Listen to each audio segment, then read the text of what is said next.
I'm Stephen John Drew from the official GonnaGeek.com show, a weekly geek news podcast that is a part of the Gonna Geek Network, just like the show you're checking out now. Shows on the network are individually owned, and opinions expressed may not reflect others. Find other awesome geeky shows at GonnaGeekNetwork.com. Stand by for a brand new episode of All Things Good and Nerdy.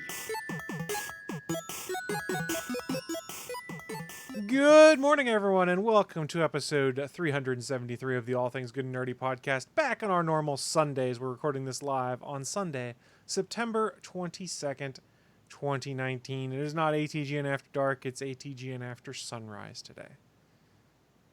It's the best. So I have slightly less vodka in me. Yeah, a little less vodka and maybe more bacon. No, just coffee so far today. Where's the bacon? There's no bacon in my kitchen. What? I'm still just me at all times. So creepy? Yep. Perfectly. And he knows it. Clap your hands. For those that were unaware, the creepy guy, that's Willie. I'm Chris. And the guy with the vodka, that's Anthony. We should do proper introductions here. I am indeed the guy with the vodka. Because I drank all the rum, so now I'm on to vodka. But where's all the rum gone? Tony drank it. Morning, Sailor Poland. Welcome to the new gig. So, since we got introductions out the way, I have a confession to make. I don't have a bump for this, Willie. So Yeah, Oh, remember that's all right. statute of limitations, motherfucker, before you go confessing to shit online. yeah, I'm in love. you're in love. I'm in love. Oh and my! I'm in so much in love, I might retract my never getting married statement. Oh my, Willie, you're in love, and you might actually get married again. Let's bear in mind, Willie's been married before. I don't know if he's in lust. I bet he's in lust. Well, I mean that's I possible mean- too. That's all I know of love. Is lust? Is lust. Fair enough. Fair enough. Oh my God! Sailor So, Poland in the chat room. this- He What says did he you used say? his other hand and it felt like someone else. So you did the stranger. No. I mean, I'll probably never ever meet this person, which makes me sad.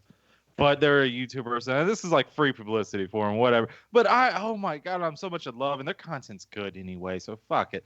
Pushing Up Roses on YouTube.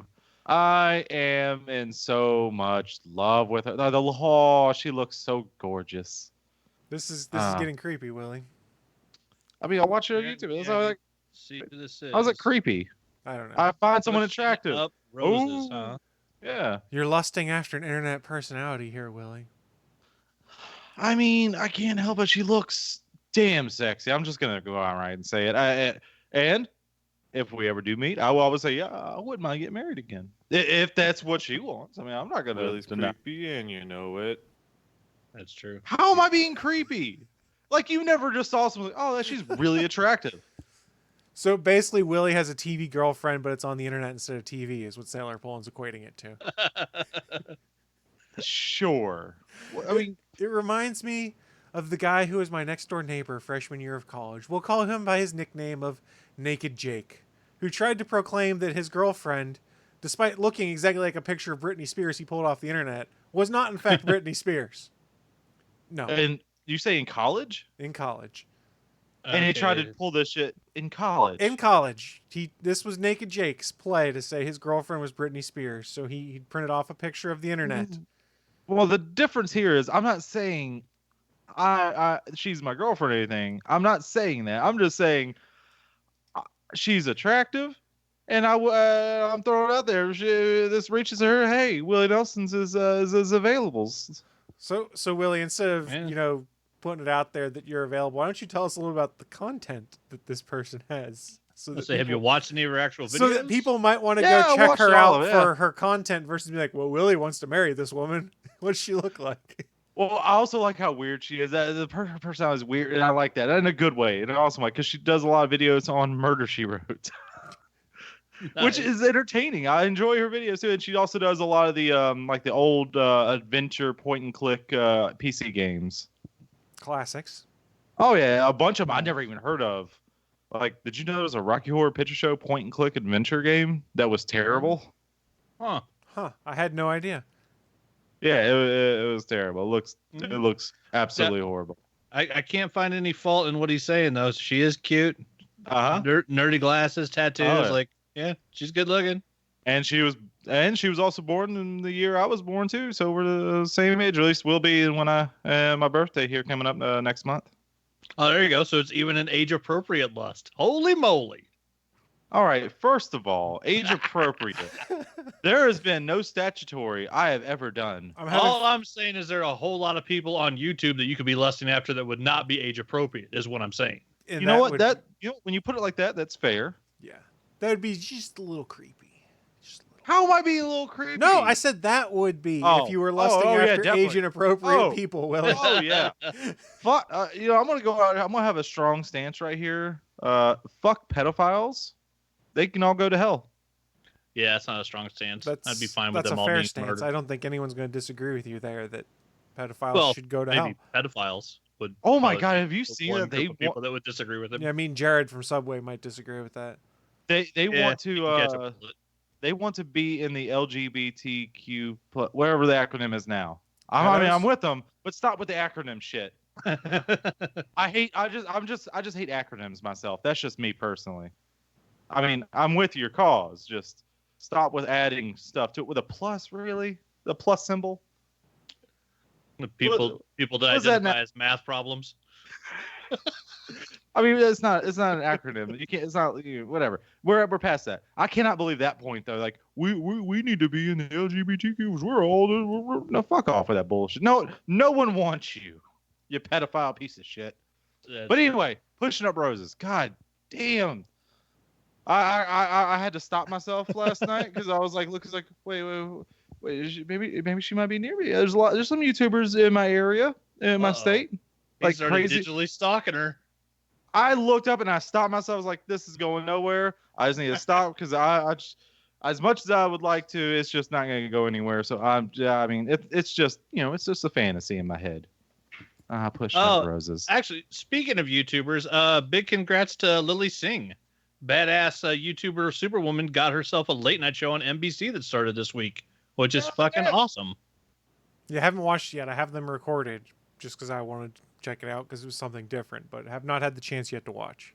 Yeah, on what has predominantly been a white male hosting job, there is now a brown skinned woman. I mean, about as far from the norm as they can go. So, congrats to NBC for trying. I bet there's a certain demographic having a meltdown over this. We'll just leave it at that. We'll just leave it at that. But yeah, congrats to Lily Singh. Superwoman is see, how does she do that? Yeah. Superwoman is a badass. All right, so here's a question for you. Is it less racist or more racist that I never noticed that the late shows are all white older guys? I don't see racist color at all. I mean, it's just technically it's not racist because it's your norm, and so you don't see what's normal to you. Well, I don't actually watch them anyway, so I just never really noticed. Yeah, but it's always been a white male thing. Other than Joan Rivers taking over for Carson, it's basically Arguably always been white male. One of the better ones. Well, Arsenio Hall show. It the didn't last Arsenio that Hall long. show. And Doesn't it was a Still good saying. show, but it's that predominantly it's been a white male thing since Jack Parr. It was Jack Parr, it was Johnny Carson, then it was fucking David Letterman and Jay Leto, then fucking Conan, and then Jimmy Fallon, Seth Meyers. Jesus Christ, you were old. Who the fuck is Jack Parr? Jack Jake Parr is Parr? who started the Tonight Show, I believe. He was the one before Johnny Carson. Yeah, I'm fucking old. All right. Actually, I want to mention something else here. Oh, please, the floor is yours. Let's have a little bit of dream talk because I had a super weird dream last week. Oh, here we go. It is still shooking me. Well, not the dream itself, but just like what happened. Like, wait, was I just? Let me get into this. Willie, Jack Parr was the Tonight Show host from 1957 to 1962. File that under I don't care. Yeah, so I was just in my dream. I was driving back home from Raleigh for some reason. I don't even know why I was in Raleigh. It was just I was driving and I stopped in this outdoor mall type area. I was gonna stop at Hams and get a bite to eat. Hams is I think it's just a local restaurant. I don't think it's many places. I think it's just local to here. There's a couple of them around the state. It's delicious. They have bacon cheese fries. Highly recommended if you're in the central part of North Carolina. But anyway, I digress. For some reason, I could never get in there because when I walked in, I was like, oh, I forgot my money in my vehicle. And I walked out, I was like, oh no, my vehicle's gone. It must have got stolen. This is, dream logic. And so I go try and look for it, and then next thing I know, I'm walking at the entrance of the outdoor mall, or one end, the edges of it. I'm noticing a bunch of guys coming in with guns. I was like, what the hell's going on here? Okay, that's a little weird. I get held up by gunpoint, and I'm like, oh no, and somehow I talk my way to getting out of it, and I try and go back to Hams. I guess I was still trying to get some bacon cheese fries because it is that damn good.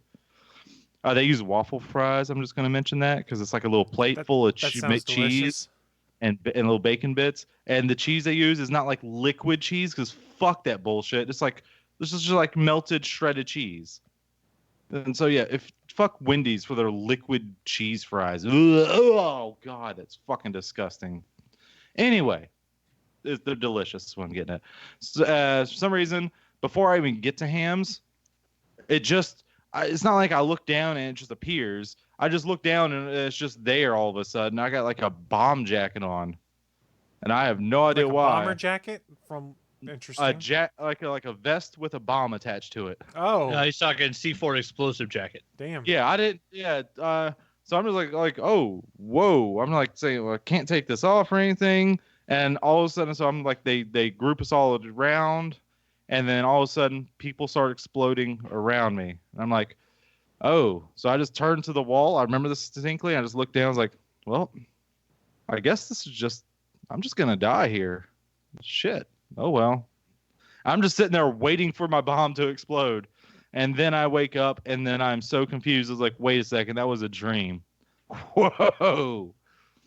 Oh, in my dream, I was like, well, it's just my time to die, I guess. Let's get this over with. Hope it doesn't hurt. That's an intense dream there, Willie. It was. Like, really intense. That's, yeah. When you woke up, were you shaken by said dream, or was it more of just like, that was really weird? Let's do a combination of both, column A and column B. Now, is it more racist or less racist if the terrorists were white by dream? This is Willie's new bit. Is it more or less racist if the terrorists were white in my dream? Does that matter? I don't think so. No, if anything, that's American. We grow all of our racist terrorists here. Maybe I was in a school instead. All right, let's be careful how far down a certain path we go for a wacky weekend morning show about geeky stuff. I'm not saying I disagree. I'm just saying that. All right, then let me say this statement following that. Silence! Jesus I kill Christ. you! I kill you. Okay, let's keep Jeff Dunham the fuck out of this goddamn podcast. No, Motherfucker. Let's have a little bit of class. Just a little bit. A shred of class. We want class. I'm saying just a shred of class. If we go down the Jeff Dunham route, we're fucked. We're completely fucked at that point. Oh, we're going to be super popular and make millions of dollars? Yeah, we wouldn't want that. Listen here, motherfucker. Don't discredit me. Stop trying to discredit me. I'm just trying to make a point here, man. I've been shook and I almost died in my dream, man. Give me a break. It does fuck you up when you almost die in a dream. But did you wake up before you... If you were... Yeah, I woke up before. I was Okay. sitting there waiting, just like, all right, I'm just ready to die. Let's just get this over. Please don't be painful. Because maybe it's just the way the human brain works or whatnot. I mean, I've had dreams where I thought I was going to die. I don't ever actually remember dying in any of my dreams. I always wake up before it happens. So, I mean, I don't believe that old wives' tale of if you die in your dreams, you die in real life. But I wonder if your brain protects you from the made-up traumatic memory of dying by you not remembering it when you wake up. And here's something. I've actually thought about this probably way too much. Like, if I was ever like getting chased by like Jason or Freddy or something, I would have to just stop. I'm like, hey, hold on. Collaborate and listen. No. 1 second. You can kill me. Can I just ask a question first?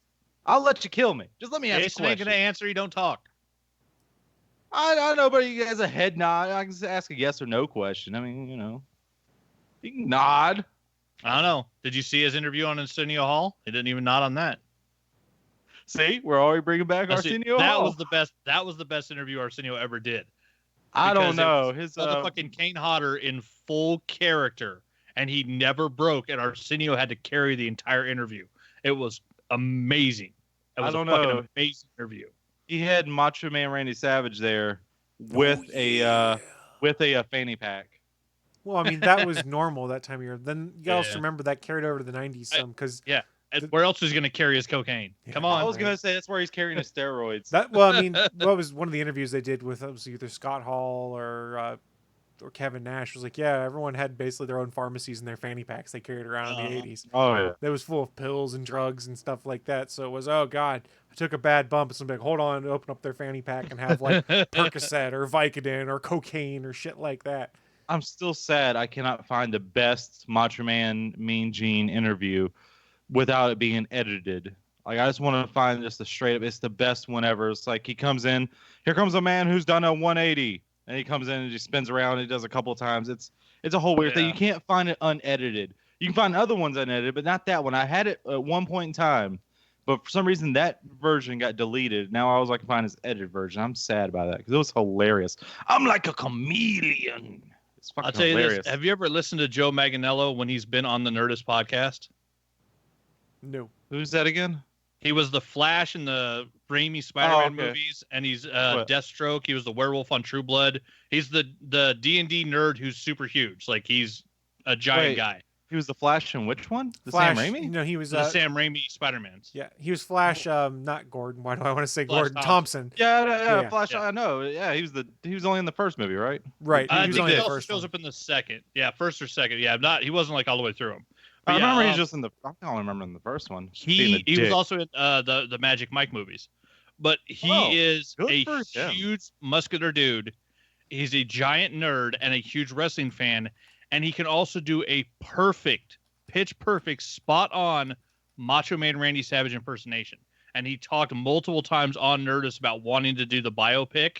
And God, I hope somebody puts the money together someday to do that, because just go back and listen to just those episodes of Nerdist with him.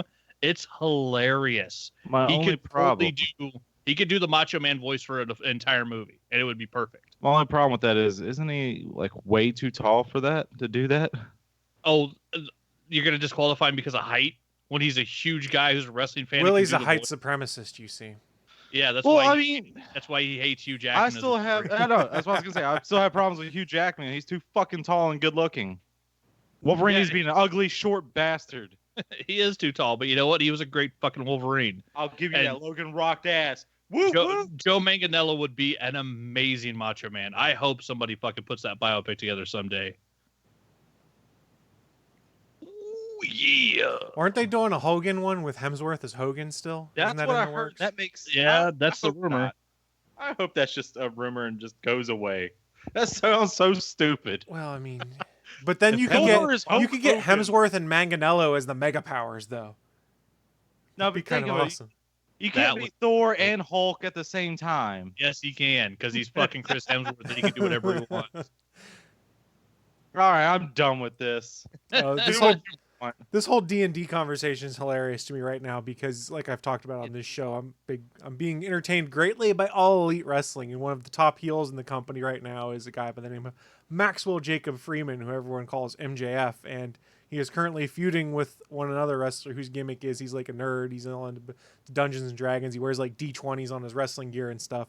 So he ripped on him by taking a picture of himself in the gym, like flexing. He goes, and I don't play Dungeons and Dragons. And the thing went viral. And I just laugh about the fact that there's so many people taking it serious. I'm like, you guys do know this is a gimmick. He's playing into a feud with another wrestler. And all you guys have done is just made it go viral. And he's just doubling down on it and being a complete asshole to everyone who responds back to him.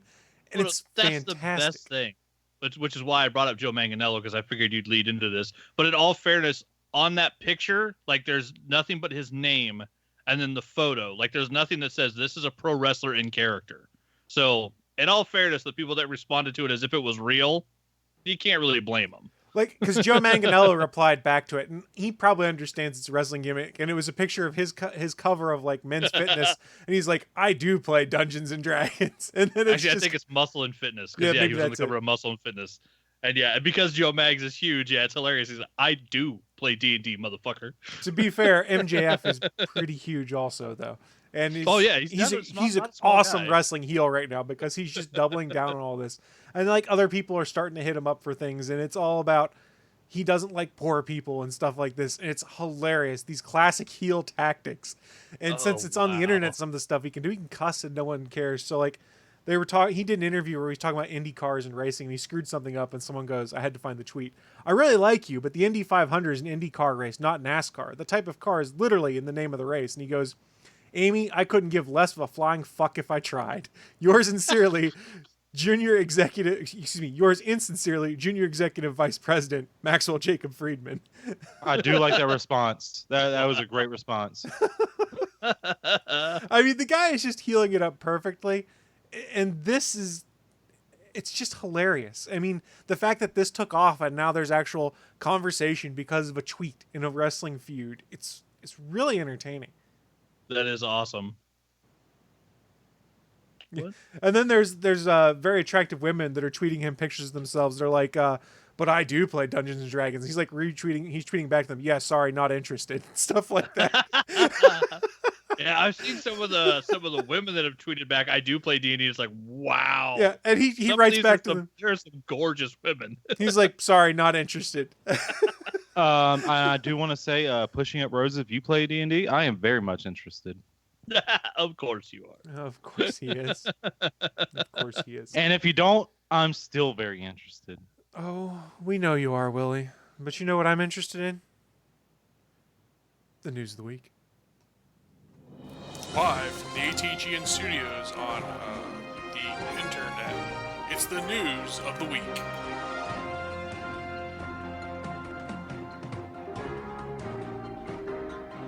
Welcome to the news of the week. It's that part of the show where we run down what was in our minds some of the most interesting geeky and or nerdy news and share it with you guys so that you can enjoy it as well. I changed it up a little bit this week. I just realized as soon as I finished saying it, I was like, what the fuck did I just do? Is it more racist or do less what you racist want. that I didn't even notice? How is that racist at all? That's the No. joke.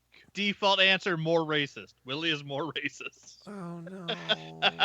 Oh no. I'm sorry, Willie. I Oh, forget you live in the no. South. So do you. Yeah, you both live in the South. You No. racist We're a monkey. union state. Thank you very much. We're a union state. At least my state has less meth heads. Well, that's not saying much.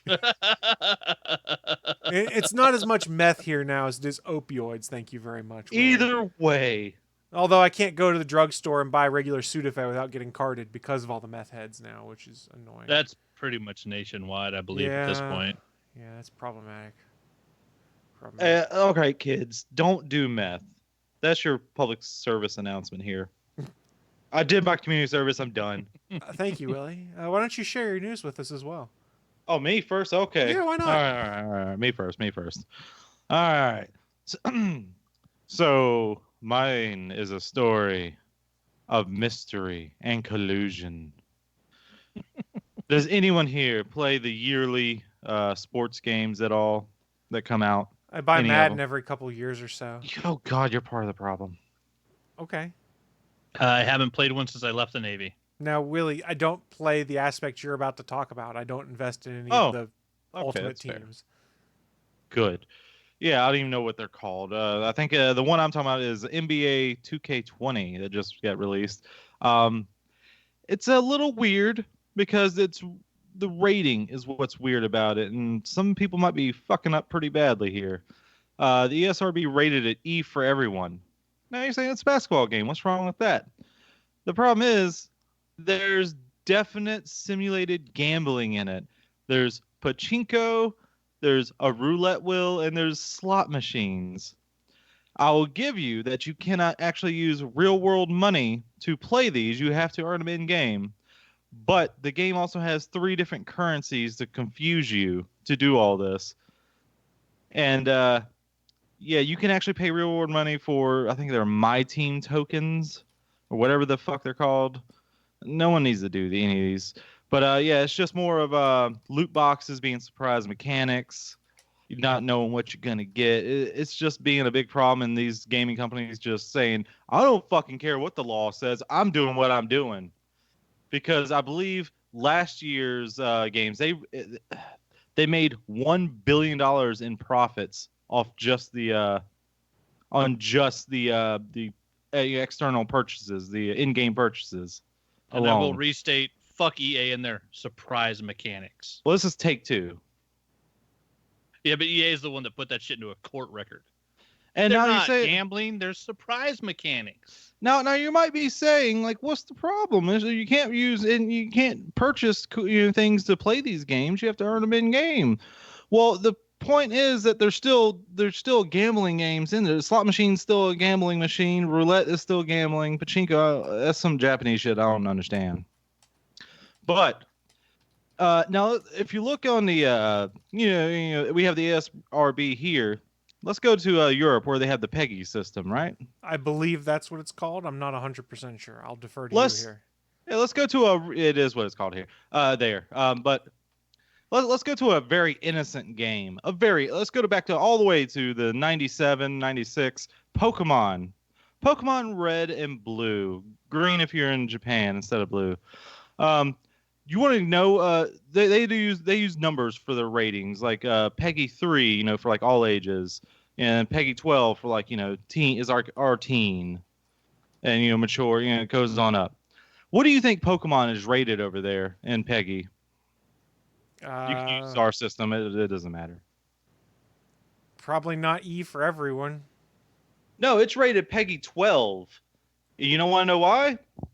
Because do you remember the slot machine in the original Pokemon games? Vaguely. It's the only way you could get Porygon. I do remember that. But because of that, they rated it PEGI 12 because it had a simulation of gambling, which NBA 2K20 also has, but over there in PEGI, it's rated PEGI 3, which means for everyone. So why is that one rated PEGI 3? And in ESRB, it's rated E for everyone when it has this gambling mechanic in it. Because the ESRB is bullshit. The ESRB is fucking up because it only got started because of Mortal Kombat. If you remember your history back in the day. Mortal Kombat. Sorry. You're good.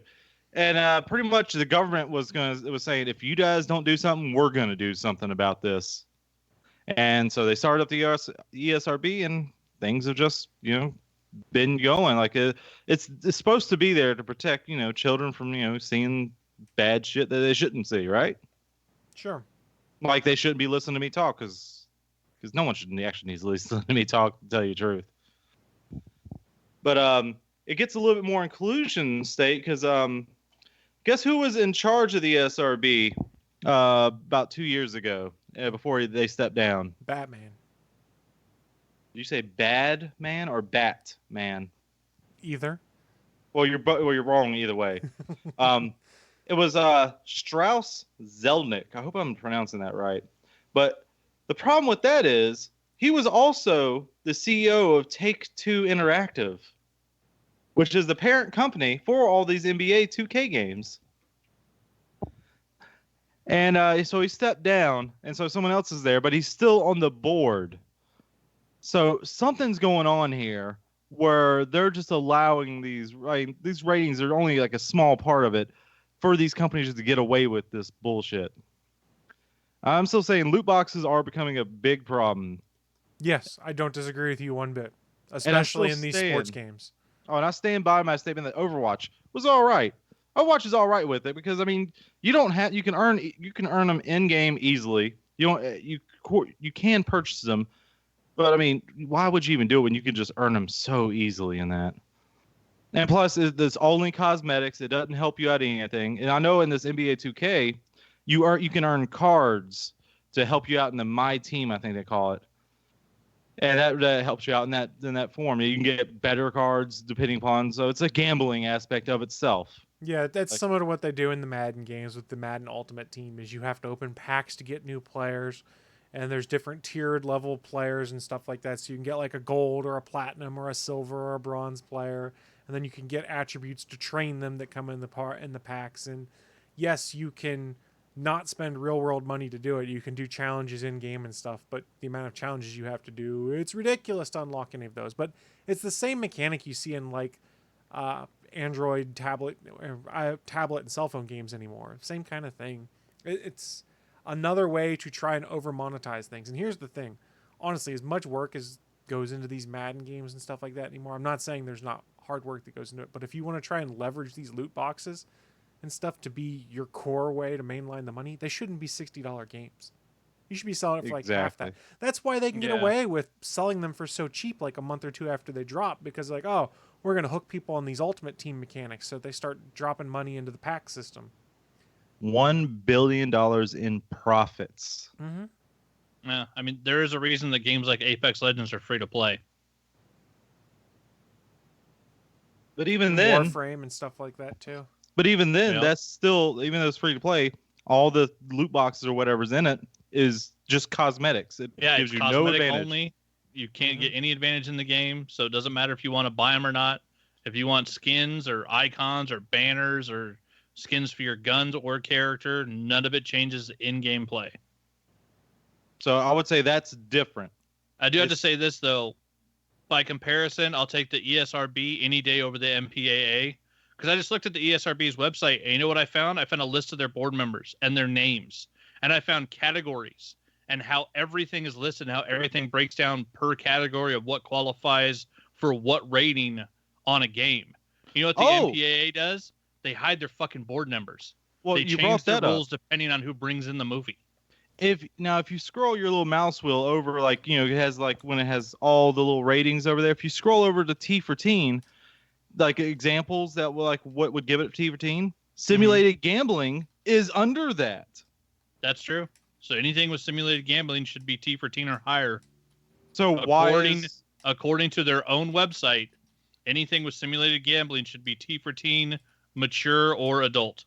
Now, simulated gambling does not mean you have to use real world money. It just means you're using like anything, like you're gambling in the game. Like Dragon Quest XI, I'm playing right now, has like a whole slot machine and everything. It has simulated gambling in it. It is T for Teen. Mm-hmm. I guess they're trying to make a distinction between gameplay elements that are core to gameplay, I guess, or part of the main story, or part of the main plot, for lack of a better term, versus secondary function. I don't think it's right, mind you. That gambling was not a core concept. Well, because you were saying on one of the Pokemon games, you had to use a slot machine to get a certain character, right? Well, to get a Pokemon, out of the 151 of them, you don't even need to get it, to be fair. But I'm just trying to think, in a way, that would be intrinsic to the story because that's the only access to that character. But it's not something where the characters are just, the person playing the game is just going to keep putting whatever fake currency you have in the game into that machine to try to get more fake currency. And you know what I did as a kid during Pokemon? Because I was like, I want that Porygon, even though Porygon's a terrible Pokemon, just letting you know, for competitive. Yeah, it really is. But if you're a completionist. Yeah. But you know what I did? I just stood there and kept mashing A over and over to buy 10 of the coins to play the thing. Because I had enough money. I just kept pressing it till I had enough coins. Just go outright and buy the Porygon. Because you use the coins you can win, or you can just go and buy them 10 at a time. Or you just level up Meowth so that he gives you coins. Well, no. You have to have the special tokens pretty much to play the slots and then to win the Porygon. So I just had to sit there and mash the A button to that fucking person going through the whole speech. Just give me, I think it was like 10 or 100, whatever it was, of those little tokens at a time. I just sat there and just watch TV pushing this A button. So you can even buy, you didn't even have to play the damn slots to even get the Porygon. And plus, it was not even a story point. The building it was, because you had to go in there to like do something for the story, but you never had to play the slots for story purposes. Yeah, so fuck NBA 2K. There's some collusion going on over there at the ESRB. They're definitely. You tell them, Ruxin. They're fucking up here because you know what? If they fuck up enough like this bullshit, the government's gonna step in, and no one wants that. Well, they've tried overseas, and what's really happened, they're still selling them there, even though the EU has come down on a lot of these loot box No, practices. no. I mean, taking out the ESRB and replacing it with a government-sanctioned. Why? Ratings Nobody's cursing in music lyrics there, so they don't care. Yeah, nobody's vaping in 2K, so Yeah. All right, I'm It's thinking safe. back to the '90s when Mortal Kombat came out. That's what they were saying. If you don't do this, we'll do this. And they created an organization that rates games. Whether you agree with it or not, the organization exists, and the video game system as an entire company has agreed to it. But here's the bigger thing is how often do people actually look at and use these ratings? I mean, there's all sorts of memes, and if you read some of the subreddits, people who work in game stores and stuff like that, okay, it's rated M for mature, so this 13-year-old kid can't buy it. So he goes and gets his mom to buy it, and they're like, you do know this is Grand Theft Auto, and there's violence, explosions. Well, if I don't get it for him, their friends are going to all have it, and he's going to be jealous and stuff like that. They don't care. Nobody looks at the ESRB ratings in today's world and goes, oh, my kid shouldn't play this, it seems like. Well, to be fair, that's also not a problem on the ESRB. That's a problem on parenting as a whole. Yeah. I don't disagree with you, but what I'm saying is what they're doing, nobody cares. It's Oh, there if you do because that they were to your- told they had to. I would Parents, say if you nobody look- looks at it. There are some parents that do look at those things. There's Oh, the yeah. same parents that won't take their kids to an R-rated film. They do exist. I don't know them, but I do know that those parents exist in America. They do exist. These are the parents that are going to the video stores that recut movies into a Christian friendly and take out all the cursing and sex scenes. Oh, like the these Deadpool parents PG-13. do exist. Exactly. They do exist. So I mean, the ESRB rating, like, it's there for a reason. It's not hurting you. And yeah, like Chris said, if the 13-year-old that wants Grand Theft has the parent that's going to let him play it, they're going to get that game no matter what. So it doesn't matter what the rating on the game is, but there are parents that use it. Well, my stance on this is like the very beginning of a problem that might grow a lot bigger if it's not checked or kept in check. Oh, don't be bringing us your slippery slopes. I will slip and slide down them all fucking day long. Don't you goddamn look at me like that. So there's an Am I interesting- right or am I wrong? I don't know. Well, by default, we always say you're wrong, but I mean, that's, you know. Speaking, look of, at this. speaking Yeah. of default, did you see the comment in the chat room from Sailor Poland saying, did you know can't default see it. is now an insult in kids' schools? It's a reference to Fortnite and how everybody should buy something or you're a loser. This is what we're at now, is if you use the default skins, you're a loser, I guess. So all right. I'm a right. loser. Because if you play Kids. Fortnite, you're a fucking loser. Oh, If- no, if any Fortnite's kids, Fuck Fortnite. Kids, if you're listening to this, fun. You should be Um, number one. no, you definitely should be. Listen to the words I'm saying. It doesn't fucking matter who has what in Fortnite. Just go back to Minecraft and shut the fuck up. No one cares what you think anyway. You're a little kid. Be happy. I can't argue with the logic such as it is. Oh, let me add on. You little shits. Let me add that on there too. Are you going to punch Tim Tom while you're at it? I already punted him to the moon. He punted him to the moon. The You heard it here goddamn first. moon. The goddamn moon. Tim Tom is Well, there. I mean, to be fair, all the stories we heard of Tim Tom, he To was be a little fair. shit that he needed to be put. Well, okay, let me back off where I was going with that. I didn't mean put down, as in like euthanasia. I mean like put down in his place. That's what I meant. Oh, dear Lord. Like, Oh, come dear on, Lord. stop being a little shit. Like, you're gonna grow up to be an asshole. Come on. And there's so many of those little kids that act like that too. Can we just not with this? Kids, can't you just be, cool to each other and everyone stop being little assholes? That's why no one likes you, They little can kid. try, but everyone has their asshole tendencies, and I think kids get it worse sometimes because they don't get told to stop being an asshole at times. I mean, haven't you ever been like playing an online game and then you've been, I use my headphones in there to talk to people and whatnot, and all of a sudden you get a little kid in there in your party, like, oh, I promptly Great. mute them. well, I just want them to go away. I don't Yeah. want to play with little kids. Like, That's no what one I wants to wish. play with you. That's what I wish they did for like matchmaking and Xbox Live and stuff like that. And I know why they don't, because if you were putting your age in the profile for how they do matchmaking, there's a lot of creepers that would be like, I want to play with the 12-year-olds, and it'd be Yeah. gross and disgusting. But for someone who's a grown adult who doesn't want to play with 12 and 13-year-old kids who are just screeching at the top of their lungs, dropping F-bombs just because they feel like they're badasses, I would love to be able to play with, for lack of a better term, a more mature set of partners on there so that I don't have to deal with idiots. Well, But- you and still play Chris- with me. Yeah. Chris, have you played Apex Legends? I've played a little bit of Apex Legends, yeah. And I have to give them credit. I mean, fucking whoever it was, either Respawn or EA, that came up with the ping system, genius, fucking genius. You The can ping mute your system? entire team. You don't have to listen to anybody, Oh, and you can communicate everything in that game with the ping system. Like, it's fucking genius. I thought you were talking about like the ping, like your how the latency on the internet connection. No. That's what I Because it's thought you a were talking about. communication. They have a communication wheel in Apex. Yeah, I know. It's the ping system. I mean, for those that don't know, where you can literally ping weapons, you can ping a location, you can ping where enemies are, you can ping that you want to go loot somewhere, you can ping the enemies have been somewhere. Like, it's genius.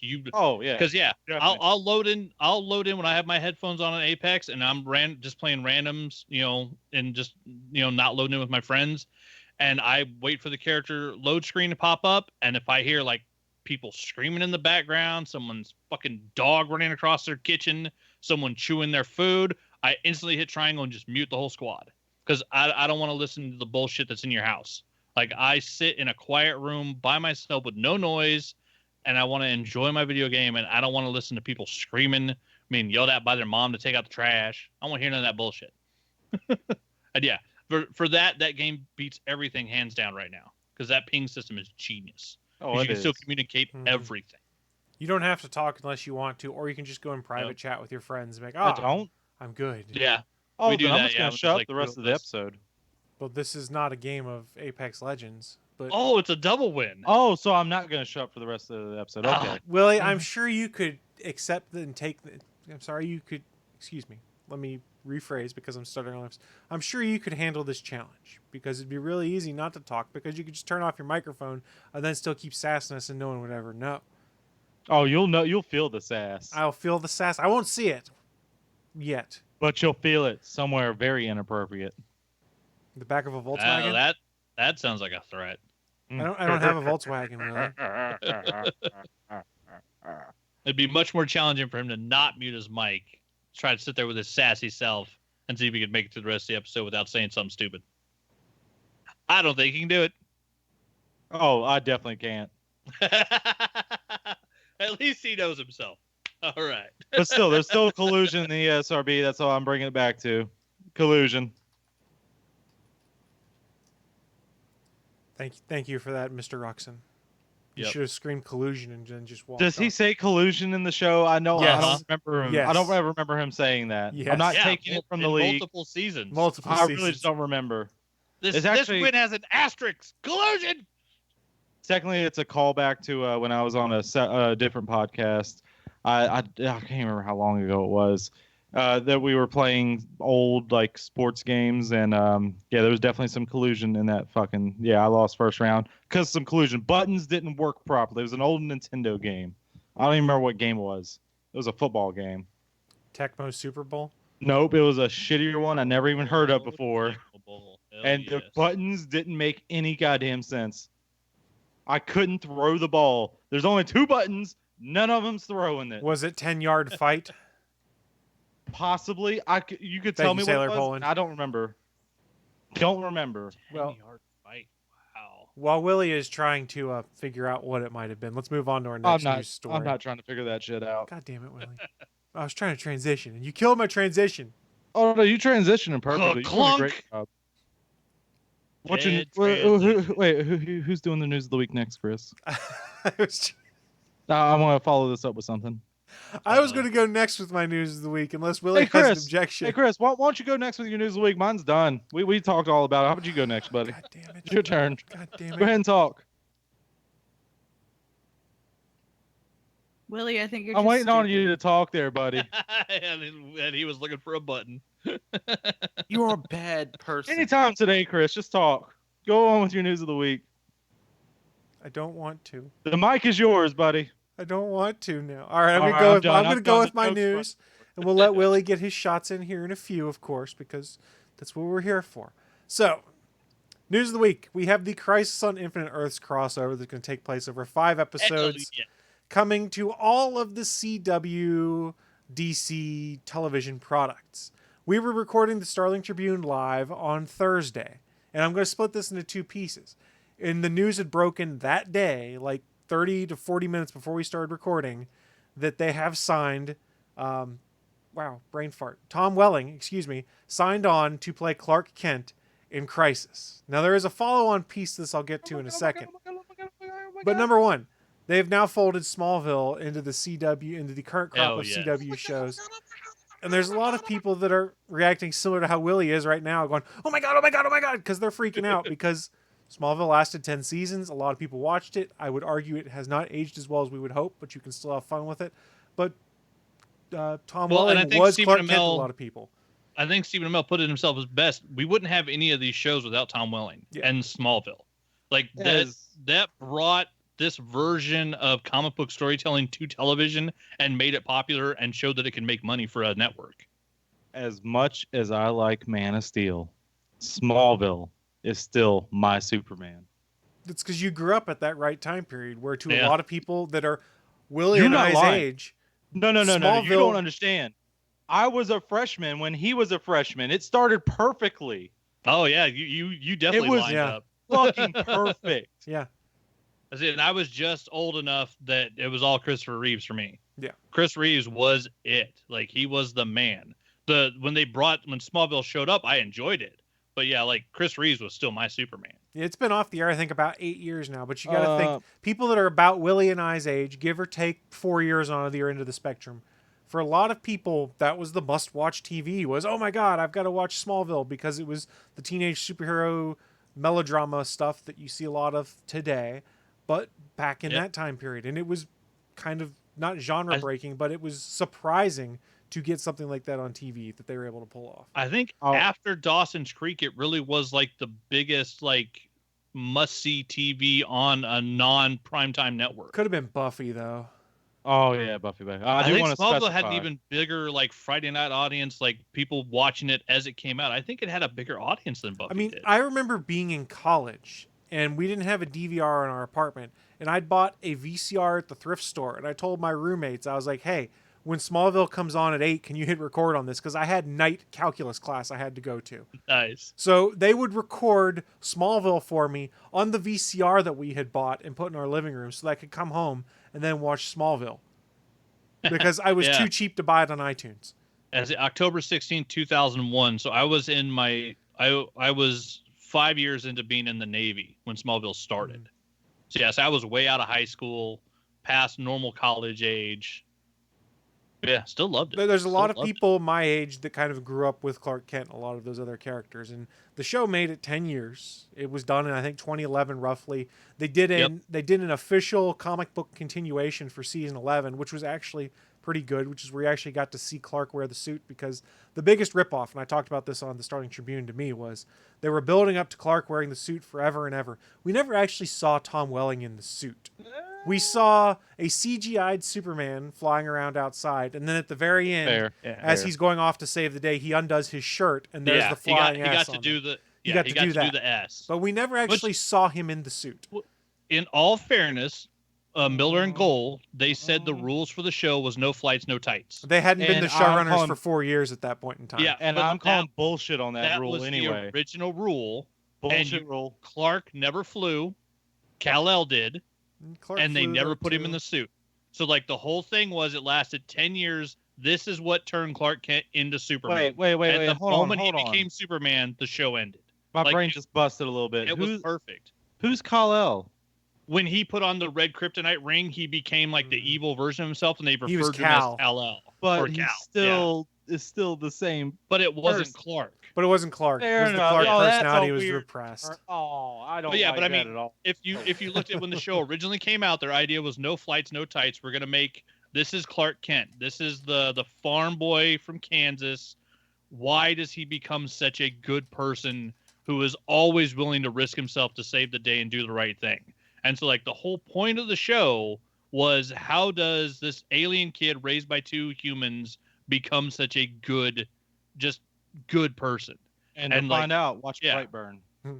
So and to find out the opposite, watch Brightburn. So to step back, Tom Welling officially on board for coming back as Hell. Clark Kent for Crisis. And people that tried to say, oh, we told you this months ago, we scooped this. There's one specific site, we got this covered, which annoys the piss out of me because all their coverage is they throw ideas out there with nothing to back it up or some unnamed source to try and claim they got it right. So they tried to claim on Twitter, oh, we called this 6 months ago. And Mark Guggenheim, one of the showrunners, quotes and goes, that's funny. We just finalized the deal yesterday. Yep. I love that he's actually calling people out on their bullshit online. We got this covered as one of the worst when it comes to coverage. If I see something cited from there anymore, I refuse to acknowledge it as true because 9 times out of 10, it's bullshit they picked up and are just trying to cover. That's my personal opinion, and it annoys the crap out of me. But they're just spitting rumors. Yeah, continuing on this Crisis theme, though, when we were doing the Starling Tribune, I was talking to Michelle, and we said, man, how cool would it be if they got some other Smallville people to show up? We all want Michael Rosenbaum to come up as Lex Luthor. Personally, I want him to show up as Wally West, since they got Kevin Conroy in there as Bruce Wayne. That would be awesome. Wouldn't that he wouldn't have to shave his head. Wouldn't that be shave his head? That'd be such a subversion of what we're expecting if you had him show up as Wally West. That would be so great. And he's the only one that played both characters, too, because Lex became Wally in one of the episodes. Oh, yeah. I remember that. Things. He took the mask off. He's like, who the hell he's just am some fucking random guy. Yeah. How the fuck am I supposed to know who this is? Yeah, exactly. Damn it. So we were talking about other characters we'd love to see on there, and Rosenbaum was one of them. And then, of course, we kind of went, it'd be really cool if Chloe could come back, but legal issues are going to prevent the Watchtower from showing up. No. So they can't do that. But the one that we'd all kind of said would also be cool, it was the first one that came to mind. I'm mentioning it last to bring up this next issue, or story rather, is like, oh, how cool would it be if Erica Durance came back as Lois Lane? She's already been on Supergirl as Lois's mother. She was as Kara's mother, recast in that role. Well, it was confirmed, I believe, yesterday or Friday evening, Erica Durance is returning, not as Supergirl's mother, but as Lois Lane from Smallville. So we'll have Lois and Clark from the Smallville universe, Lois and Clark from the Supergirl universe. We're going to have Kingdom Come Superman played by Brandon Routh, and God knows who else they're going to sneak in here. I'm super excited. This is a double whammy of Smallville I didn't expect to happen. And if they can get the hat trick eventually and potentially get Rosenbaum to show up, even if it's only in a voiceover of something with Lex, that would be incredible.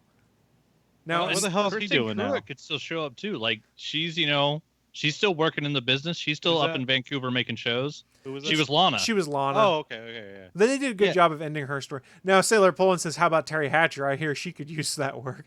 It'd be interesting. So and she's been on Supergirl. So Stephen John Drew, president of the Gonna Geek Network, when they announced all of this stuff, had then quoted back to Mark Guggenheim and said, man, how cool would it be if you guys could also get Real Dean Cain to show up also and get another generation of Supermans in there, presumably also with Lois. That would be awesome.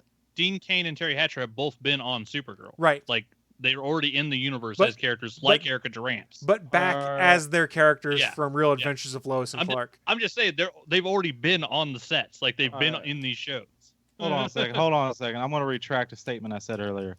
I said Smallville was my Superman. No. The Adventures of Lois and Clark. That's my Superman. That's also true for a lot of folks. That was my Lois Lane. That was a lot of people's Lois Lanes too. Terry Hatcher. I was a little kid. I didn't care about that. I was just old enough. It was a great show, regardless. Yes, it was. So Crisis is shaping up. I don't imagine it's over yet with these surprises we're getting. I imagine they've got more surprises. However, the problem is I think they're actually starting to film Crisis now. So it's going to be a lot harder to get these surprises in place because scripts are already done and finalized. My real concern I had with this is since it was so late in the game, they announced both Tom Welling and Erica Durance, are these actually like more than just they appear for 5 minutes as just kind of a nod to Smallville, or do they play a bigger part? Because I have nothing to back this up. It's just my own personal thought is if it's this late in the process when they get them in there, I wonder if they either wrote 2 scripts or wrote ways to fold them into bigger roles in the scripts if they were able to land those casting choices. So I don't know what's going to happen. I really do hope we get to see Tom Welling get some good screen time and actually maybe wear a Superman suit would be incredible to me. I mean, even if he went back and for some reason was wearing like the Blur costume, if they can get him in costume with the rest of the folks on there, that would be just a cool moment to see on screen. Be like, holy shit, this is like 4 different generations worth of Supermans here. And you're just like, wow. Well, plus, did you see him on Lucifer? Like, he's much bigger than he was in the end of Smallville. Like, he's became a full-grown, like, full-size adult. He's a big fucking boy. I want to see him standing next to Brandon Routh. I want to see Kingdom Come Superman versus standing next to Smallville Superman. I want to see those dudes in outfits standing next to each other because they're both fucking huge. He's going to make Supergirl Superman look so tiny because I'm not saying this disparagingly, but Tyler Hoechlin, I think, as you say, I don't think he's as tall as either of those two gentlemen. So he's going to look kind of. They're going to have to use some creative camera angles so they all look roughly the same. He is great size. on that show. He's great on that show, but he might need some lifts for the Crisis. Yeah. I'm gatekeeping that height requirement for characters. Because Willie's a height supremacist. We forget. God damn right. I did see somebody put up a tweet to Mark Guggenheim showing Stephen Amell and Justin Hartley like hugging each other at a con. They're like, "Come on, when are we going to get the announcement that we're getting both Green Arrows?" So that would be really cool, and we talked about on the Starling Tribune. The problem is Justin Hartley is in This Is Us on NBC. Yeah, which makes buku dollars. Yeah, if you can get him, that's a huge name in the Crisis. Yeah. If you could get him, because I imagine his schedule is probably insane with This Is Us. And NBC owns This Is Us. CBS and Viacom own the CW, which does this. So there's really no motivation for them to be like, okay, we're going to work around this schedule so that Justin Hartley can appear as the Green Arrow. Unless he was able to be like, I really want to do this. This is something I'm really excited about. Let's make it happen. I would love to see it. And we sort of got a reference to Justin Hartley Green Arrow in the prelude to Crisis with the last crossover, because when you see all the bodies scattered on the ground, one of the bodies that we just see face down in the dirt was Green Arrow from Smallville when John Wesley Shipp's Flash was there. Yeah, it was the no sleeve hoodie with the hoodie and bright, the armbands. Bright Green Arrow. Yeah, yep. So they've sort of done an homage as best they could without actually putting Justin Hartley back in the suit. I think it would be really cool to see, but the other problem you run into is how do you do it without referencing Chloe? Because remember, he married Chloe in Smallville. And what? And you can't reference Chloe because of Allison Mack's legal issues, because I don't think they want to get into that can of worms. Why are we dancing around this? Sex cult. Just say it. I was trying just to stay away from legal issues. I'm saying it. Willie D. Nelson's saying it. Sex cult. Willie says Don't sex act cult. like you're better than everybody. Everyone likes sex. You made a cult about it. Be proud of it, I guess. Wait, but what? you're also in the wrong. You're also in the wrong Do here. not be proud of it. Willie, I think you're just stupid. Thank you, Naki. Thank you, Naki. Oh, lordy. Oh, lordy, lordy, lordy. Reminder, Willie Nelson's opinions do not encompass the opinions of the entire All Things Good Nerdy cast crew here. Yeah. I'm a man of my own league. That's one way to put it. Yeah. So stay tuned for Crisis. There's a lot of stuff coming. We might get some more stuff spoiled or announced that's coming to it soon. If you want to hear more in-depth Crisis conversation, this is where I can gently push you towards another show on the network. There is the Starling Tribune, which is a show predominantly based on the CW show Arrow, which is entering its last season, but also covers Legends of Tomorrow, but is covering the entire crossover. So if you want to hear more Crisis opinions, Crisis fantasy casting, for lack of a better term, go check out the latest episode of the Starling Tribune. The video version is on the Gonna Geek YouTube channel right now, and the audio version should be dropping probably Monday or Tuesday morning, where we get into Crisis casting and things we want to see more of. But that's enough of my rambling about my geeking out on Crisis. Let me throw things over to one Anthony Bachman for his news. Oh, I'm so excited about this. Once upon a time, there was a man named Robert Kirkman who wrote the creepiest shit in the world called Battle Pope. And then he wrote one of the world's greatest zombie tales in The Walking Dead. And then he did the world's most vicious superhero story in Invincible. And about that time, his little company, his imprint Skybound at Image, was doing well, making money. And he had gotten together with another guy and said, you know what? It'd be really nice if I wrote something that my kids were allowed to read. Because at the time, Robert Kirkman had, I believe, like a 4-year-old and a 2-year-old. And he couldn't show them The Walking Dead. And he couldn't show them fucking Battle Pope for sure. No. And he couldn't show them the amazing artwork that Ryan Otley did of the blood-splattered galactic battles in Invincible. And basically, Kirkman just had a whole bunch of comic books he couldn't show his kids. So he got together with a guy named Jason Howard, and they created the ultimate comic book for, I think, all little kids, but specifically little boys. Because I don't think I've ever met a little boy who didn't love dinosaurs at some point. Almost every kid, but definitely I know when I was little, I loved me some dinosaurs. Every kid goes through that phase where they love dinosaurs. It's true. Yeah, and so they created the best, the easiest title comic book of all time, Super Dinosaur, about a character. It's a Derek Dynamo, and his talking T-Rex pal who wears super suits with his little T-Rex arms. He uses controllers that power giant robot arms, and he has like a different suit for every mission they go on. And it was just designed to be like the greatest toy line of all time. As a goddamn fun book.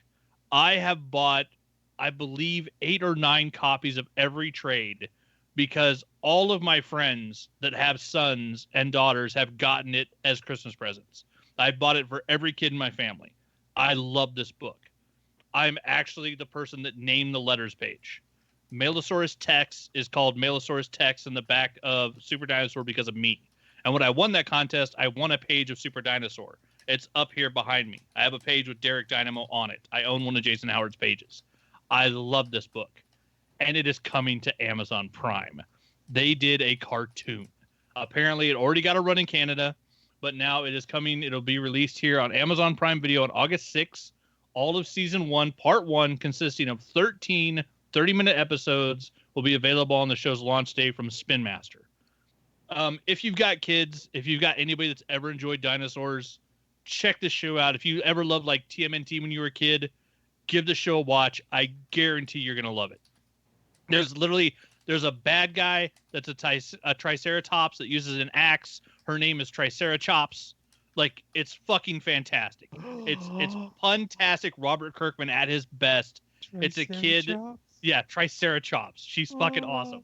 That's it's a fantastic. Kid whose best friend is a talking T-Rex who he plays basketball with, who runs around in super power armor. Derek Dynamo has his own little robot that he uses to fly around on, space age guns. Like, they go on, missions to save the world from, it's like the inner Earth. Like, it's like that, the land of the lost inner Earth dinosaurs. That's where they're from. But yeah, it's one of the coolest concepts ever. It's probably my favorite all ages story. I don't know if I can think of a comic in the past 20 years that I've recommended more to people to get their kids to read. Like, literally, I have friends who are like, my kid doesn't read, and I will buy them the first volume of Super Dinosaur. The Nice. trade paperbacks are little digest sized, so they're a little bit smaller. They're super colorful. Jason Howard's artwork is fantastic. He kills the character designs. Like, you never have a problem telling which dinosaur is which. And also, like, almost every single issue, he gave SD, which is Super Dinosaur. That's the character's name. And so Derek refers to him as SD. Almost every episode, SD got a new suit. And, like, there has never been a cartoon more designed for a toy line other than He-Man that was a toy line first. Like, I can't wait. Well, I mean, once there's a cartoon, like, they've got to be doing toys. And I can't wait to own a Super Dinosaur toy because, man, I love me some Super Dinosaur. It's such a fun story, and it's going to be an amazing show. It's going to be so awesome. They had a quote in here. See, this is from Robert Kirkman talking about it. Said, Jason Howard and I created Super Dinosaur as something all kids would enjoy as much as our own kids do. In doing so, we were able to craft a world as immersive and engaging as the world of The Walking Dead, but for kids. Our partners at Spin Master have helped Skybound prepare this world for a mass audience, and I'm so happy this series has landed on Amazon, where I know it will thrive, said Kirkman, creator of Super Dinosaur, The Walking Dead, and chairman at Skybound. Yeah, and then they got new sales agreements, so it's going to go in China, it's going to go in Australia, New Zealand, Latin America, Israel. Spin Master is basically going to put the show out everywhere because it did so well in Canada. Oh yeah, and then it does say, in addition to the television series, Skybound and Spin Master will launch a toy line featuring key characters from the world of Super Dinosaur this fall, available on Amazon in the U.S. and exclusively at Toys R Us in Canada. So we got SD toys coming to Amazon. So be on the lookout. They will be the coolest fucking toys ever. Yeah. SD, the coolest thing in the world is when you realize, like, you see this T-Rex, he's got the big head, he's got the giant legs, and you see, like, rocket packs and these huge arms, and like he'll be holding a gun, and then you realize that the giant mechanical arms are being ran by 2 little joysticks that he's using with his little T-Rex arms, and it's the coolest fucking thing ever. Yeah, that's my news of the week. That's We're delightful. getting Super Dinosaur. When does that come I'm so again? excited. October 6th. Oh man, we're almost there. We get, There's yeah, only we a get few all weeks 13 out. episodes. Yeah, they announced it on the 13th. They're like, yeah, this will be out in less than a month. It's on its way, people. Now I could be wrong here, but the way you described it sounds like the Power Ranger Zoids. Is that right? Zords. Zords get Power Ranger Zords for themselves. Well, I mean, kind of, but like SD's not a robot. I know. It sounds like the T-Rex robot. Yeah, and another robot is you get what Chris back me up a little bit. I kind of get where you're coming from. Yeah, I'm done here. If it's half as entertaining as the comic, it'll be one of the best cartoons ever. So yeah, if you got kids, check it out. If you ever love dinosaurs, check it out. It will be enjoyable. I don't think anybody's gonna be able to find a problem with this show because it's gonna be perfect, all ages, fair, and it ends up being like a story where Derek and his dad are trying to save his mom, and then they end up later introducing another mechanic, that mechanic's wife, and then that mechanic's 2 daughters. So you get Derek, who's been an only child, then playing off of a pair of sisters who one wants to be just like him and one wants to have nothing to do with him. It's like there's a fantastic family dynamic to the show. There's, the loss dynamic to the show. There's Derek Dynamo's dad. I can't think of the Professor Dynamo's first name. Like him dealing with his arch nemesis who like wants to create evil dinosaurs and then rule the world with them. Like, it's fantastic. It's super fun storytelling. And yeah, it's one of those things where like there's no blood, there's nothing vicious in it. There's, even the bad guys in the thing are kind of fantastic and funny. Like, it's going to be great. We're getting Super Dinosaur. Yeah. That's exciting. It should be I love fun. this book. All right. Is it my turn for the news of the week? You already did your news. Well, I'm throwing out a public asking out for a date for Pushing Up Roses. I'm gonna call that out right now. That's my news of the week. Willie's creepy, and you know it. How is that creepy? Oh, I find this person attractive. I wonder if I can ask him out for a date. Oh, that's fucking creepy. You're a creep. Ew. Fuck you, naysayers. Really, I'm not exactly sure you should be using our podcast, which has probably half a percentage point of the subscribers that she does. And I'm one of those subscribers. You're in that union of someone who's probably subscribed to both. Good luck to you. If she hears this and you get a date out of it, good luck to you. So I was like, you think I subscribe to our podcast? Fair enough. So Willie, what you should do then is you should go when this is on YouTube and you should get the timestamp for where this is, and you should be able to send it to her and just ask her out via the show if you really want. That's weird, but hey, more power to you if it really works. But don't be. That's internet creepy though. Man, that sounds like effort. It's a internet link creepy. to this whole show into a comment on one of her YouTube posts and say, hey, I talked about you on my podcast. If she can make it all the way through the bullshit that's been the last hour and a half to get to the point where he asked her out, then there's a chance. I'm sure, but this is a female content maker on the internet. She's got to deal with all sorts of dudes. They're always like, "Oh, this girl's hot. I want to go out with her." Blah blah blah blah. Hey, well, let's not be like them. If she's a female content maker on the internet, if someone's saying she's hot, I want to go out with her, that's not the worst shit she's having to deal with on a daily basis. I know. I'm not trying to be creepy with bad. this. I'm just saying, hey, you're attractive. I like your personality. He's Bingo not dango. sending her unsolicited dick pics. Like, it's not like Jesus. that. I've never sent a dick pic, unsolicited or otherwise. That's fair. I mean, to be all in fairness for her too, my dick's not all that impressive. See, now we got that on the internet. All right. I mean, I just clipped that on Twitch. It's average at best. I mean, I'm not gonna fluff it. I was gonna say I can't agree with what Willie said because I can't say I've never sent a dick pic, but I've never sent an unsolicited dick pic. You don't send them till they ask, fellas. Just don't send dick pics. Just a fucking dick. Wants to see my dick? I'll show her my dick. Like, if they ask. And you're calling me creepy, Chris. No. Dick pics are only creepy when they're unsolicited.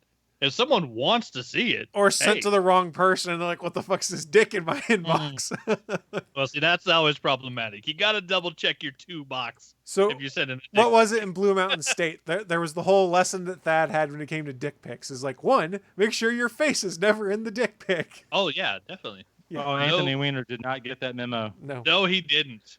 You would think with the last name of Wiener, he'd have a better idea of how to handle dick pics, but The comedy writes itself. In fact, it's too easy. I know. I know he should have never been in the public anything. God. He should have been like a sandwich artist at Subway and just hid from the public view with the last name Wiener. I think he should have worked for a hot dog place. I could have worked it. He could have been a wiener artist. I don't know. And instead of, was it hot dogs on a stick? It should have been wieners on a pick. Oh, there you go. So I tend to agree with Sailor Poland. I've never sent a dick pic. That's called, hey, please blackmail me. Because it's true for me. You got blackmailed for your dick pic, Willie? Well, I told you, it's not all that impressive. I mean, it's just a dick. Jesus It's a Christ. dick, man. It's just a fucking dick. It's not going to be like, oh. I mean, who the fuck cares? It's a fucking dick. It's not like, oh, wow, you got one of them bad dragon dicks. Willie What the has fuck's up with that? Willie has strong thoughts on dicks we've learned today on the All Things Good and Nerdy Apparently. podcast. You know, a guy should learn. There's a thing. It's too much horn talk. It's a Letterkenny reference. Come on now. Well, guys, looking at the time, we do need to start shutting this down. I'd say wrapping it up, but Willie would probably get offended if I did. So we're going to start shutting this down by doing our final segment. It's called What I'm Into. It's our chance to share with you guys who are watching live or listening at a later date just what kind of geeky and or nerdy things we've been getting into so that maybe, just maybe, you'll want to check it out yourself. Who would like to kick things off? Well, I mean, I would like to kick a lot of kids. Oh, God. Oh, no. Okay, so Sorry. Willie's not going first. Willie's not going first. I can go. There you first. go. I can Anthony's going to kick this off for us. I had a hell of a fun Batman day yesterday. One of the free games this month on the PlayStation Network is Arkham Knight. I had never played Batman Arkham Knight. I played Asylum and City. Okay. Decided what the hell. Did a 2-hour streaming of Batman Arkham Knight yesterday. It was pretty fun. The only problem was at the start of that game, they pretty much assume that you just played the last one. And so they don't really remind you of all the controls. So it took me a while, even after the tutorial, to kind of remember how certain stuff works. But man, some of the graphics, the Batmobile tank that they put in that game, like there's some fun stuff in there. And then my Batman day ended on a high note because I woke up this morning to find out I won a contest from at VFS Reviews, Views from Space Reviews, did a digital giveaway of Batman Hush, and I woke up to a digital code this morning. So I now have Batman Hush in my digital collection. So thank you very much, VFS Reviews. It was awesome to wake up to. And then I've been playing a little bit of Anthem as a Cataclysm is coming to a close. I finished off season 2 of Apex, and honestly haven't played that game in like a week, just to like not have to deal with the looter shooter thing, or not looter shooter, but just the FPS and dealing with people. And it's been kind of nice to just play some No Man's Sky and some Anthem, and just not have to deal with the stress of always trying to not be murdered. And then I got a Kickstarter showed up. Morgan's Organ showed up in the mail the other day, and I've been meaning to post about it. I got a kick-ass little pin of the brain. See if I can get that on camera. Kind of hard to make it focus, but really cool little pin. And then a pair of stickers of the liver and the butt, which this comic is hilarious because it's all about this character's body parts. Here's the brain inside Morgan, and it's actually a fold to where it actually folds to where it actually covers up the brain. I just haven't folded it yet. And all of that was along with Morgan's Organs #3 from Brody, Jennings, and Kelfling. It's a hilarious book. They just did this was their 3rd Kickstarter. Odds are, I'm guessing there's going to be a 4th. Every time they do a Kickstarter, they put in a version where you can go in and buy all the previous issues that you haven't read. And if you don't want the physicals, they do, I think, digital bundles. Because I think for this one, you could get digitals 1, 2, and 3. Like, it's a hilarious book. It's just, it's kind of like a more adult, darker humor version of like Inside Out. So imagine Inside Out if it was written by the Rick and Morty guys. Oh, like geez. it's that type of craziness. Oh, yeah. So like, oh, jeez. Oh, jeez, Rick. Yeah. Oh, jeez, Rick. It's got some great over the top humor. It's hilarious and the artwork's really good. But yeah, really good book. And then I actually busted open one of the box sets I bought, randomly picking up DVDs. You know, when I try to stay away from Walmart as much as I can, but on the occasion when I do swing through, like I needed pillows and new sheets a while ago, I have to walk by the $5 Blu-ray bin and the $3 DVD bin. And one of the things I found in the $3 DVD bin was the 2-disc set of all 4 of the Sniper films with Tom Berenger. And so I finally cracked that sucker open, and I started watching those this week. Watched Sniper 1 with him and it's the bald guy from Titanic, Billy Zane. And then I watched the second one with him and Bokeem Woodbine. I totally forgot that Bokeem Woodbine was the spotter in the second one. That one was really good. And then I started watching the third one last night. Tom Berenger is just such a good badass in all those movies. And then I think, the fourth one, I don't think I've ever actually seen it. It's Billy Zane's character from the first movie apparently comes back. So I'm looking forward to watching the 4th Sniper film. Yeah. So for a $3 box set with 4 movies in it, it's been entertaining enough to have something to watch while I'm eating dinner. And all caught up on Wu-Tang, the American Saga on Hulu. Still loving that show. It's so entertaining. The actors on it are just fantastic. And damn, that kid they got playing young, old, dirty bastard. It's the weirdest thing in the world to see someone that's like 19 or 20 doing like their version of what ODB was like in high school. Like, it's so freaking weird, but it's damn entertaining. And then, finishing up, still working my way through Supernatural. Eventually, I'll get caught up with that show, hopefully about the time that season 15 drops on Netflix, so that I can finish the whole damn thing. Because the last year is happening right now on the CW, and I don't want to catch any of that until I get all caught up. Is that an exaggeration? Are they bringing up to season 15? This is season 15. That's no exaggeration. Jesus. Yeah. You know what's awesome? If I remember correctly, the original Roswell show started after Supernatural and was canceled. That show has been rebooted and I believe canceled again. Before Supernatural. Was it? I thought it was there the same time. But still, like, Supernatural's been around longer than every franchise at the CW. Because it's been there forever. Supernatural didn't come until after season 4 of Smallville, I think it was, because Jensen Ackles was in season 4 of Smallville, and they got rid of his character so that he could go and do Supernatural. He was the football coach. He was the football coach / player that dated Lana. See, we remember some of these things. Wait, what? Yeah. Yeah, Eccles was on / player. He was a player at one point, and then I think he came in as a coach, as the coach of the football team, and was dating a high school student, which is creepy in hindsight. But hey, what do we know? Wow. Yeah, but I think he was like a year older. Like, it wasn't like he was like college. It was like he played and then he got hurt, and so he couldn't play anymore, so he became a coach. Something like that. And you call me creepy? Well, you are creepy, Willie. Oftentimes. At least I'm not in a sex cult.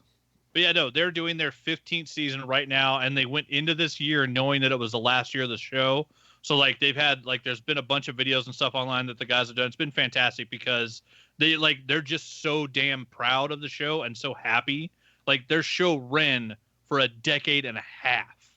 Like, Supernatural ran as long as The Undertaker has been in wrestling. Like, it's fucking insane. Undertaker's been in much longer. Triple that. He just, like, he's only like got like 2 years on him. Like, it's fucking nuts.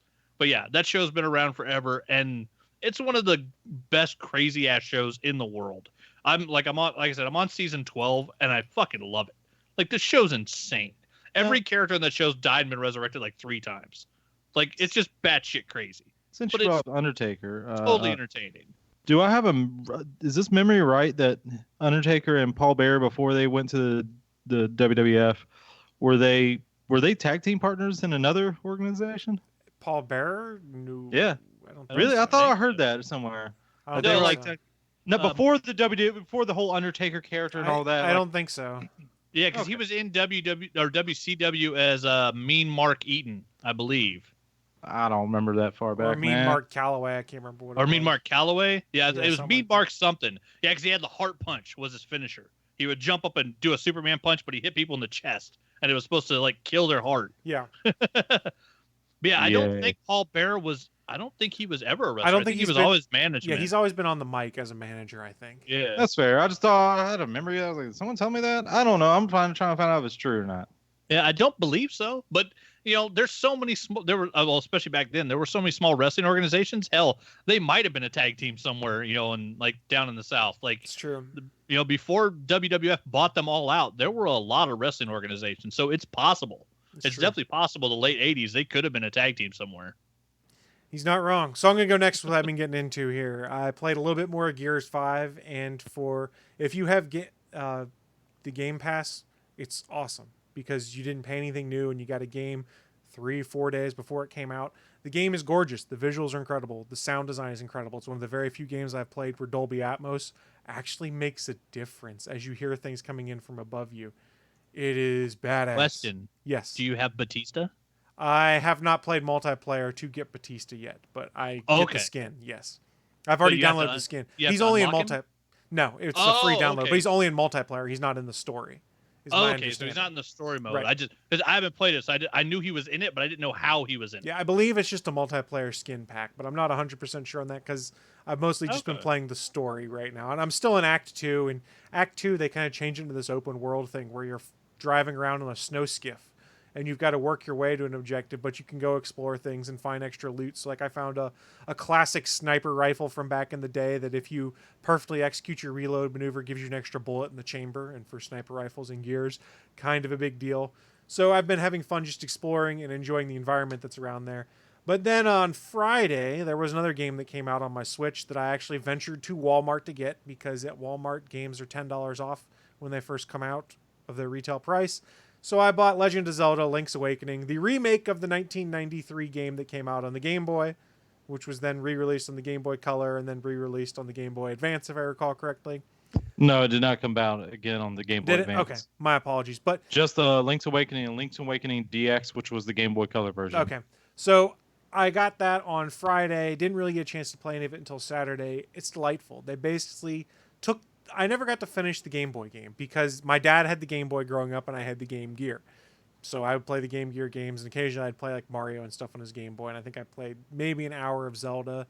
So I never got a chance to play more than, like I said, an hour of it and the hour I had on the TI-89 graphing calculator because someone had made a Zelda port on there. Yes, I played that just to see how it worked. It didn't work great, but it was entertaining nonetheless. So it's been fantastic going in and playing this game. And it's the gameplay of a classic Zelda game, but they updated the graphics. And it looks pretty. The problem is they updated it so much the Switch hardware struggles occasionally with it. And if you have a lot of movement on screen, then your FPS drops sometimes. So there's a couple of moments where there's FPS drop or you get some blurriness outside the primary area of the screen you're looking at. So like things that are on like the very edge of the screen might be a little blurrier until you walk towards them. But it's really fun though. It's going to be a short game, I'm pretty sure, but it's really fun. I've had a ton of fun playing it. I even bought the amiibo that came out that was from that game because I have an addiction to Zelda amiibos. I also then I guess it was last night, I was watching college football, and one of my friends on Twitter posted this screen cap and video also from a game they've been playing on the Switch. And I went, this looks hilarious. And I went and looked to see what the game was about.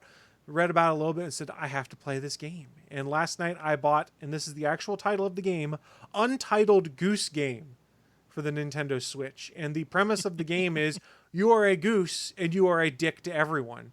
Like the very first level, you are in this guy's garden and you have to steal his keys, steal his lunch, steal his hat so that he wears another hat, get him wet in the garden. So you are a goose that has to do a combination of sneaking, running, and distraction to steal things from the guy. You're just a dick, and it's hilarious. And to distract a guy, there's literally a button that's just the goose honks. And you just honk at the guy, and they look at you like, what the hell? And then when you start honking, you can start flapping your wings at the guy. And they'll be like, what the hell? And in fact, in a later level, one of my objectives is to scare a child. So I knocked him down on the ground by untying his shoelaces, stole his glasses, then started honking and flapping my wings at him. And he got so scared he went and hid in a phone booth. Wait, I wonder. Just a fucking bully. Yes. I wonder if this is made by the same people who did Duck Game. I am not 100% sure. The Annoying Goose Game is out, Sailor Pole, and it's not just a sampler. I believe it's on PC and Switch, but on the PC, it's Epic Games Store exclusive right now, from what I had read. It's on sale on Switch through October 4th, I think it is. The game is hilarious. If you haven't had a chance, go and watch like some gameplay videos of people playing it, and you just kind of get bored sometimes, and you just go and F with people as a goose, and you start having fun again. Like, I kept stealing this guy's stuff, and he'd run across the screen at me, and he'd like steal something back, and I'd honk at him as he walked away with like his keys that I stole from him and dropped in a lake or something like that. There was another level where I had to steal a guy's slippers off his feet, and I did it. It just took some trial and error. It's like a combination of like stealth, but also objective-based weird stuff. Because sometimes you do have to be stealthy. Tactics. Yeah, it's basically, if you role play as an asshole goose, you're basically playing the game the right way. So I would beat a certain section, I would just go back and go be an asshole to people because it was entertaining to see how they'd react to the goose. And eventually they get pissed off enough, they put out like a no goose sign. So I would take the no goose sign and drop it in the lake. You can fuck with the signs too. Yeah, they put a sign out and I awesome. would steal something and I would go drop it in the lake. One of my favorite objectives they made you do in this one is you have to make someone buy their own stuff back. So I think it's stage 2. The same kid that I scared the crap out of and stole his glasses, I stole his airplane toy and I dropped it in the middle of this open market right next to it. And the lady picked it up, thought it was for sale in the market, and put it on the store shelf. The kid then was trying to find his airplane toy, so I honked at him and chased him into the store. When he got in the store, he found his airplane sitting on the shelf to buy, picked it up, then got in an argument with the woman because she thought he was trying to steal it because it was her merchandise, and he had to pay for his own airplane toy again that I had stolen from him. It was absolutely hilarious. I'm That's having insane. so much fun just being an asshole goose to everyone, and what is actually the title of the game, Untitled Goose Game. And the story I heard about why it became that is this company's Discord or Slack channel. Some guy put a picture of the goose in there and said, "Hey, let's make a game about this." You got a problem with the Canadian goose? You got a problem with me? I suggest you let that one marinate. That's a Letterkenny quote, Yes, you I plebeians. really said. So if you like those kind of crazy games, I don't think there's a demo or anything out of it. I would say go look at some YouTube videos people have compiled of stuff in Untitled Goose Game, and it's just fun. I don't know what it's going to be like. I think there's only like 6 or 7 stages to it. I'm not sure what kind of replay value there is once you beat it the first time, other than just going back in and being a dick to people. But I've had a lot of fun with it. For $15, I feel like I've already gotten my $15 out of the game just from the 3 hours I was playing it last night. And probably what is the ultimate compliment to it, I was playing the game. I was laughing so hard. My wife was like, "What are you playing?" And I said, "I'm playing this game called Untitled Goose Game."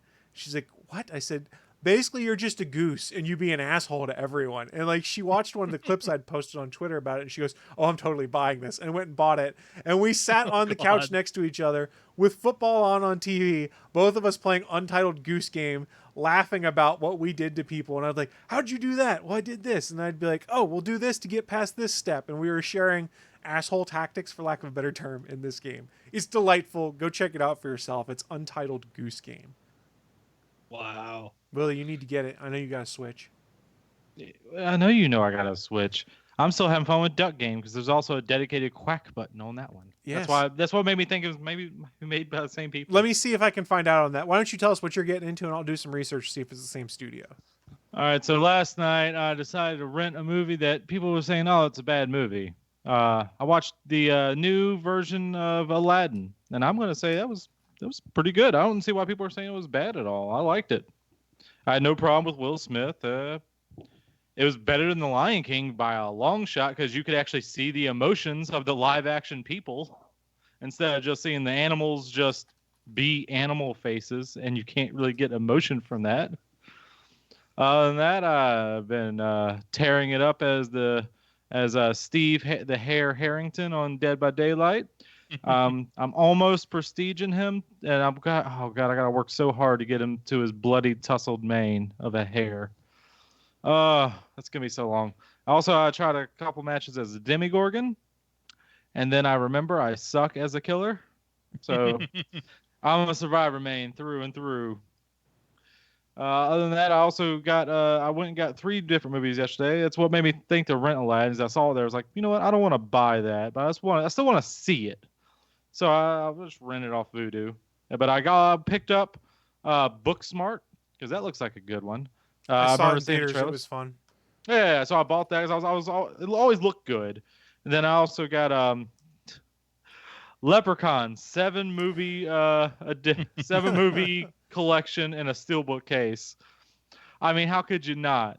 And it says digital copy, and I'm a little worried that Oh, it's it's only easy. the last I have movie. not. I have not. I wonder And if it's it's just easy. the last movie that's a digital copy. That'll piss me off. I hope it's all of them. But yeah, it's like all of them except for that very last one, which it was Leprechaun Returns. I also own that one, but it's a terrible one. I don't know why I bought it. Well, I didn't see it before I bought it. I take chances on some weird movies because, live a little, motherfucker. Watch a movie that you've never seen. And then I didn't even know it came out. I guess it came out Tuesday. John Wick Chapter 3. And I picked that up. It's so good. I haven't seen it yet. It's so so I got it in good. the mail. I rented it, but yeah, I got it. I ordered the Blu-ray. It's fantastic. And the best thing is the setup for the fourth. Because don't tell me. No, we're done. No. No. You already told me too much. You told me too much. You know there's a fourth one. But God, you're the worst, Bachman. They'd already announced the fourth one before this even came out. I have not seen that. Well, that's not my fault. You don't pay attention. It's your fault for telling me. I just said I haven't seen anything in the movie. It's whatever. But then It's fucking John Wick. You know what's going to happen. He's going to kill a bunch of people and be a badass.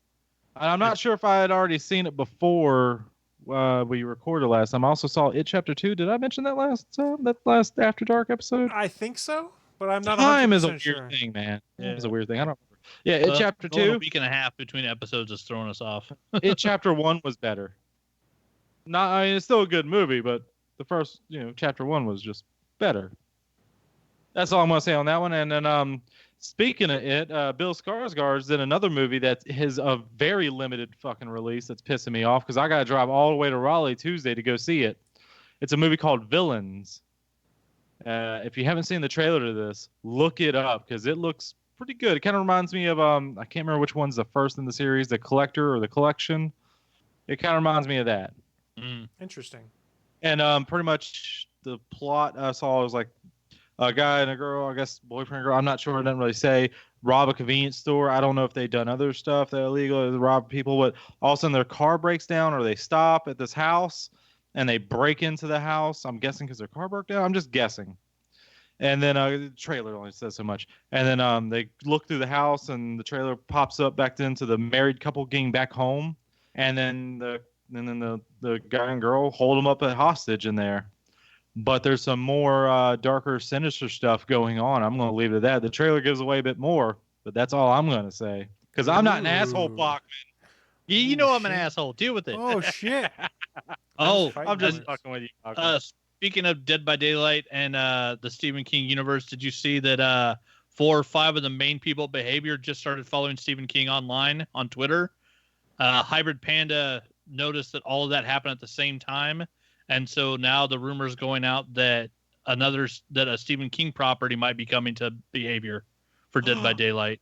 What if we get Roland as a survivor? Highly unlikely. He has a gun and fucks up all the killers. A demonic version of a clown is definitely not outside of the idea for Dead by Daylight. So there could be 2 clowns. Yeah, I don't know about Pennywise. I don't know if I would want him in there. Like, what would even be his power? Who knows? But they just got Stranger Things, and so they got a giant IP that's now showing the world that, Behavior can handle huge IPs. Oh. So, I mean, I liked Hybrid Panda's idea because he also mentioned that by the time it comes out, it would be way past the time that it is in and out of theaters, but it would be about the time that Dr. Sleep is in theaters. And how crazy would it be if they give you adult Danny Torrance as a survivor and then Rose the Hat, the crazy psychic from Dr. Sleep, the evil chick, as a villain? Well, better yet, what about his father? His resurrected dad from the first movie? Well, not resurrected. I don't know anything about the story. I don't know if his dad gets No, just like from The Shining, gets pulled in, and I know, yeah, pull him up from there, and then have him as an Danny adult from Dr. Sleep. Yeah, that could be kind of cool. Yep. And I also want to say too, the update they just had, they made it so you don't have to constantly re-invite people to the party. Yeah. But something they did also fucked up matchmaking. I'm a rank 2 right now. Yeah, I've even ranked up further than when you see me, Bachman. I'm a rank 2 now. But it's been if I'm just going in by myself, it ranks me with rank 12s and 20s. Yeah, no, And they the put killer's that- rank 18. I'm like, what? Okay. Yeah, they already put that out on their Twitter account. They know that it's happening. They're trying to address it. They haven't figured out exactly what the problem is. I mean, I'm not that upset about it because I don't mind some easy Well, no, matches. you don't mind whooping on some newbie killers, you mean old I feel survivor. bad. Like, You I mean, teabagging bastard. I don't know. No. I I don't. know you out there teabag. being toxic as I hell. don't teabag. No. Oh my God. I got into it with this guy Oh, because he no. got angry at me Here it is. as a survivor because I was throwing down pallets and flashlighting him, and he's like, "You always flashlight." You're like, what else am I supposed to do with this flashlight? You're trying to kill me, man. What am I supposed?